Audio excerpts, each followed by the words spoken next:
What's up, guys? This is G. And we're here at Ray's Diner off of Guadalupe and 19th Street to bring you another episode of Culture Creation. So this one was brought to you by Dom this time. Puffy tacos. Yes, so Puffy Taco, anything you can think of, they stuff Taco it. Wednesday. Anything that you think of, they put it in a Puffy Taco. So we're about to get our taco on, get our drink on, get some food, and have a good time and show you what Culture Creation really has on the west side here of town. Let's go check it out. Down, we got sat down here. We got our nice little menu. Big old drinks. We got our drinks. So yeah, they got Puffy Taco everything here. They got bean and cheese, beef, carne guisada, chicken, brisket, avocado, fajitas, fish. I can go on and on and All on. Puffy. You want them in a Puffy Taco, they got you. You want them in a flour tortilla, they got you. If you want them in crispy taco because you think this is Taco Bell, they got you. If you want it with a flour and a Puffy Taco, they got you. And I'm gonna let historian Dom here tell the story of how this place came to be. Dom? Oh yeah, definitely. You know, back, on their menu we have here, instead of looking at the newspaper or anything like that, they actually have their history, put it on their menu. And so basically, it all started in 1956 here on 19th Street in Guadalupe. Basically, it's, the Puffy Taco started here, and then, of course, he had family in California, and so it was going back and forth. And, of course, we all know Henry's Puffy Taco. Well, they're also part of the same, conspiracy, the whole Puffy Taco conspiracy, because there's always a variation of Puffy Taco, but this is where it originated, and so now it's like, now we have the Puffy Taco everywhere now, thanks to Ray.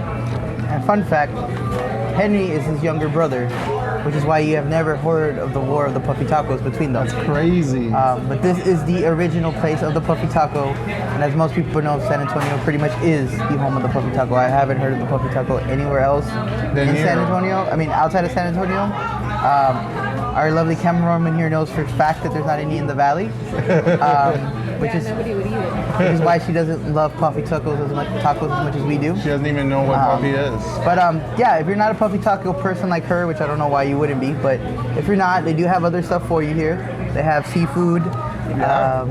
Dom, what kind of seafood they got here? They got camarons, got shrimp, they got fish, they got oysters. They also have family platters if you want to have like during Lent season, get a lot of fish. Fried chicken, burgers, nachos. They have a little bit of everything, so there's really no excuse for you not to come check this place out. Yeah, even wings. I heard they have a honey, spicy honey wing. Yeah, they do. A new wing that they made up here. So we're just waiting for our food here to come munch out, but everybody gets their own little personal thing, a tray of chips. We've already nibbled on it. And of course you get your big old giant-sized cup of drink there. To go. To go. It's just a good atmosphere. And now you can tell by in back of us, we have a little bit of culture in back of us. Like some nice little decoration going on. Kind of reminds you of going to your grandma's house and getting over with all your cousins and stuff. Yeah, these chairs and tables and everything. The whole environment makes you feel like at home in San Antonio, at your grandma's place. Exactly. And when you pull up here, Abuela. It has a little carport, just like a regular drive-in diner used to be. That if we read there correctly, they used to actually be a drive-in theater. Yes, they did. They used to be a drive-in. They used to sell 5 burgers for $1 back in 63, 67, somewhere around there. So you can imagine how awesome that would have been to get burgers for $1 nowadays. I would have been here every day. And telling about everybody who's sitting here and enjoying their food, must be some really good food with a lot of returning customers. All right, so our food finally got here. So we'll start with Dom. Dom, what'd you get? Well, I got a badass chalupa. That's like an ultimate chalupa right here. It's like a big, almost as big as a plate. And then we got, under all this cheese and vegetation, of course, one of them is a chicken fajita, and then the other one is a carne guisada Puffy Taco. They're both puffy. Unfortunately, my chalupa is not puffy, but it's okay. It's still gonna be delicious. How about you, Gigi? What'd you get? On my side, I got your regular chicken Puffy Taco here. I have a brisket Puffy Taco here. And the last one is the carne guisada with cheese because I love carne guisada with cheese. That's my number one taco. We have mentioned this time and time again. That's everybody's number one favorite type of taco except Donna, because she's weird and lame. So we're only talking about us, and then Donna's on her own league. But and then of course, Donna got the enchilada plate there with the red enchilada tortillas, which everybody knows that's the key to good tortillas, is having red. The red, yeah, the tortillas. red. So let's go ahead and start taking a bite out of these, shall we?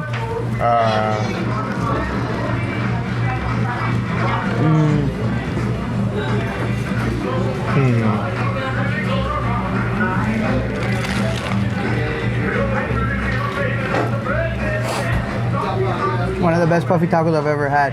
The carne guisada is so soft and has good flavor to it. It's the best.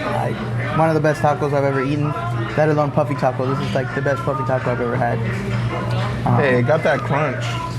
That's what I'm looking for. That puffy crunch. You can even just hear that crunchiness. These aren't your regular Taco Bell taco, crispy tacos. So now I'm gonna bite into the brisket one.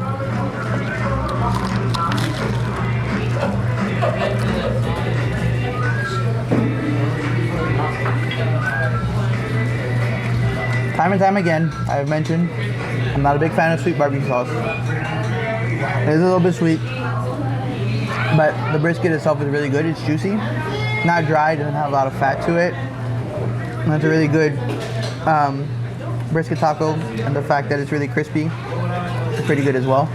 And Dom's gonna bite into his other one over here. All right, carne guisada, here we go. Flavor Town, here we go.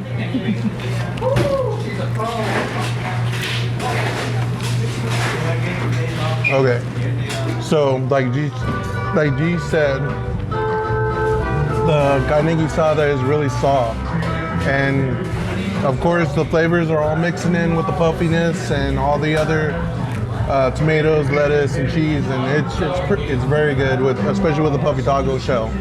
It's really good. And the last one here is the regular chicken one. Let me try to bite into this.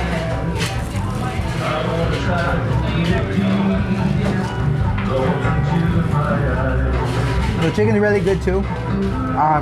It's really juicy. It's a little bit of manteca, so be careful, it is gonna spill on you. But Man, that's it's still hot. good. It's still very good. Now Dom just has left to munch on his chalupa here. Well, man, if I can even get it off the plate. All right, there you go.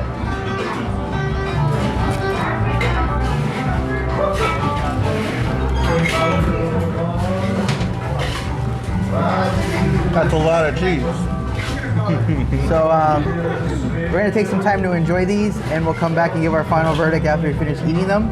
So we'll be right back. Don't be staring at us. Right after a word from our sponsors here.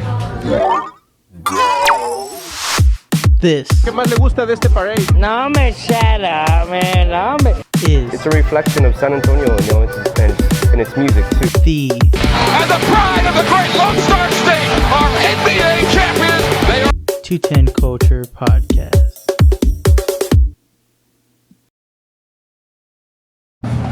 All right, so that's a wrap here at Ray's Drive-In and Diners. It was delicious. It gets the official 210 Culture Creation stamp of approval. I know Puffy Tacos aren't officially creative, but it is something Unique. exclusive to San Antonio, and Yeah. unique to San Antonio, which is why it gets the Culture Creation stamp of Exactly. approval. Overall, I loved my tacos. They were great. Dom, how did you rate yours there? The whole evening was great. Food was great. Environment was great. I give it an A+. So definitely, if you're out here on 19th Street in Guadalupe, stop at Ray's Diner, the original home of the Puffy Taco, and get you a Puffy Taco. Get And yourself like one. always, we're gonna go ahead and say goodbye till we see you probably next week. So like always, I'm G, I'm Dom. and this is Culture Creation with 210 Culture. And remember, 210 Culture, bringing the best of 210 Nation.